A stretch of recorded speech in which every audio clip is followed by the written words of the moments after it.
Rika, bonsoir. Donc nous sommes au Roxane.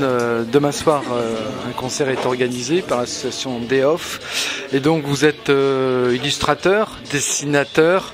Vous œuvrez dans différents domaines. Vous venez de sortir une œuvre. Et donc demain soir, vous allez jouer. Vous allez, oui, jouer en quelque sorte avec notamment Kourgane. Alors première question, vous êtes de Bordeaux? J'habite à Bordeaux depuis une dizaine d'années maintenant. D'accord. Donc vous êtes tombé dans l'illustration, le graphisme, comment? En troisième, je pense, quand on m'a demandé ce que je voulais faire de ma peau et que je voulais pas faire quelque chose de ma peau, je voulais rien faire, j'avais pas d'envie spéciale. J'avais un copain qui dessinait, je me suis dit que je pouvais faire ça aussi et voilà, je me suis lancé comme ça. Je voulais pas avoir de patron, je voulais être riche et célèbre et j'ai bien déchanté depuis. Bien, est-ce que le parcours n'a pas été trop compliqué, trop difficile? Non, moi j'ai eu de la chance par rapport à la bande dessinée. Je suis tombé sur un auteur connu en France qui s'appelle Didier Cromwell qui m'a assez vite introduit dans le milieu. Mais c'est les conditions pour les auteurs qui se dégradent de plus en plus en ce moment.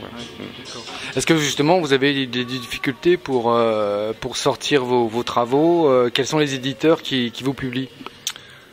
Moi j'ai assez de chance. Pour Minus la dernière c'est chez Glénat, Drugstore Glénat. D'accord. La prochaine est chez Casterman, j'en ai fait une chez Delcourt, ça va, j'ai eu pas mal de chance. Mais c'est compliqué pour un auteur désormais de pouvoir se sentir libre dans sa création et de proposer ce qui lui plaît vraiment, vu qu'on est bridé un peu par une espèce d'autocensure et le goût du public et les ventes, etc. Alors est-ce que avant d'arriver chez Glénat et Delcourt, vous êtes passé par, je sais pas, d'abord des petits fanzines ou des éditeurs indépendants? J'ai fait des fanzines quand j'étais lycéen. J'en ai pas trop fait après. Éditeur indépendant, j'ai un recueil d'illustrations chez une petite boîte qui s'appelle Charrette, mais qui va bientôt cesser d'exister. Sinon non, pas trop. Le souci chez les indés, c'est ce qu'on appelle les indés, donc les petits éditeurs, c'est que la paye est plus petite aussi. Ouais. Plus la diffusion. La diffusion, c'est pas forcément moins bien, et l'avantage chez les petits éditeurs, c'est que souvent ils mettent plus en valeur les livres, et que les livres ont une plus grosse durée de vie, que chez les gros éditeurs où il y a un plus gros turnover.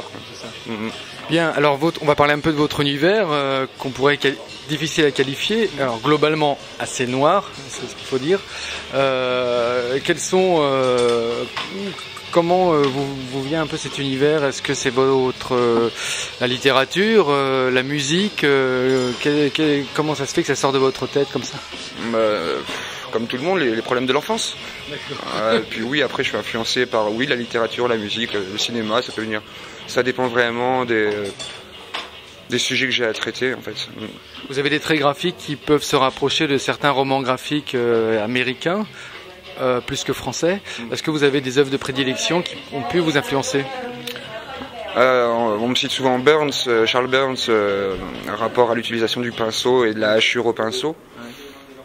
C'est nettement une influence, mais on a aussi des influences communes dans les auteurs argentins ou italiens des années 60, des choses comme ça, ou même des graphistes des années 50 américains. Je pense qu'on a pas mal de choses en commun de ce point de vue-là. Alors des traits, on l'a vu en noir et blanc, mais aussi pas que ça. Vous travaillez beaucoup sur la couleur. Vous avez fait des affiches.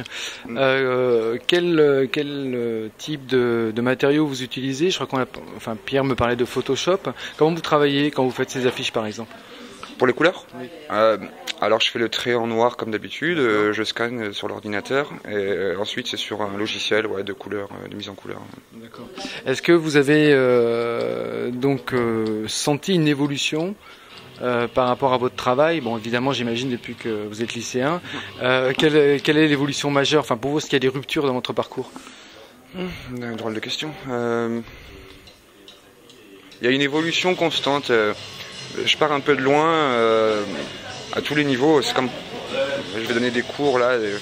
Ce que j'expliquerai aux gamins, c'est que on part d'une page blanche. Donc l'évolution, elle se fait petit à petit, avec des fois des moments de doute où on a l'impression de régresser un peu, mais le travail sur les posters de rock était assez intéressant de ce point de vue-là parce que c'était un travail assez direct, rapide dans le temps et où je pouvais tester au coup par coup quelque chose qui allait vraiment exister après, plutôt que de faire des recherches dans des carnets de croquis qui restent souvent interdits au public, disons. Donc le poster rock a été vachement formateur pour moi.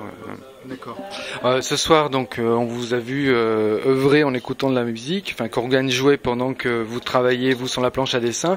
Est-ce que c'est systématique, cette écoute de la musique, quand vous travaillez, ou est-ce que ça vous arrive de travailler en silence?